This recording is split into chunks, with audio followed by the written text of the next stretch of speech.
तवज्जो दिला रहा हूँ कि हजूर ने जब ये हदीस पढ़ी ना, कानत बनु इसराइल के बनु इसराइल में नबियों पर नबी आते रहे, वर्ष आते रहे, ला नबी आबादी, मेरे बाद कोई नबी नहीं, वह ततकुनो खुलफा, अब नबियों की बजाय खुलफा होंगे, नबूवत की बजाय खिलाफत होगी।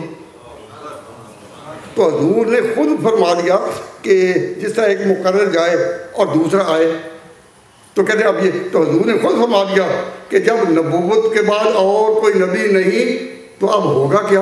बोलिए, सो तो नहीं रहे। तो खिलाफत के बाद में आप बिल्कुल चुप ही हो गए कि जब नबूवत अब ख़त्म हो गई, किसी को नहीं मिलेगी, अब होगा क्या? हजूर ने खुद फरमाया तकूनो खुलफा, खुलफा होंगे। तो मालूम हुआ कि नबूवत के बाद दर्जा किसका है? खिलाफत का। और ला नबी आबादी, इसको समझने के लिए आगे खिलाफत को साथ जोड़ा जाएगा या नहीं?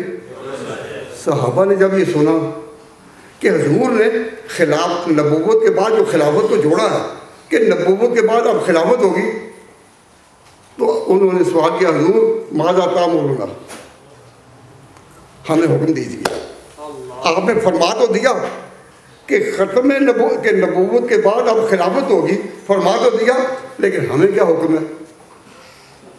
तो हजूर ने फरमाया फू बेबैतिल अव्वल फल अव्वल औकमा खान, कि फू बेबैतिल अव्वल, कि जो फिर पहला खलीफा होगा उससे वफा करना, उससे वफा करना। तो अगर हजूर के बाद किसी ऐसे खलीफा की खिलाफत का अंदेशा होता जिससे खिलाफत पर गसब से आना है या जुल्म से आना है, तो हजूर वफा की तालीम देते? हजूर का फू बेबैतिल अव्वल कि मेरे बाद जो भी जानशीन होगा पहला, उससे वफा करना। मालूम हुआ पहले के बेवफा होने का तसव्वुर भी नहीं था। ये बात हाशिए ख्याल में भी नहीं गुजरी कि जो पहला होगा वो गासिब और जालिम भी हो सकता है, माज़अल्लाह। आपने फरमा फू बेबैतिल अव्वल फल अव्वल, और उसके बाद भी जो पहला होगा।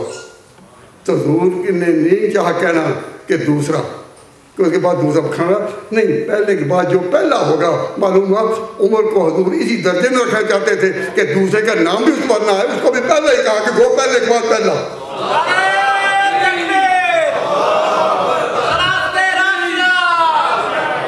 तो जिस नबी की हाँ उमर का ये मकाम हो, अब मैं बात जो मुख्तसर करना चाहता हूँ, फिर आपसे क्या अर्ज करता हूँ।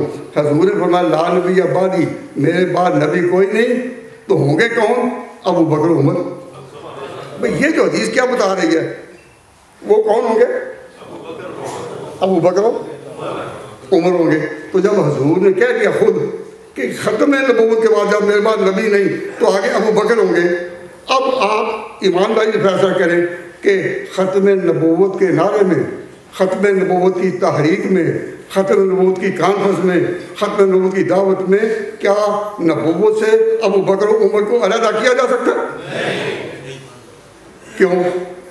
इसलिए कि जिसको पैगम्बर ने जोड़ा कौन तोड़े?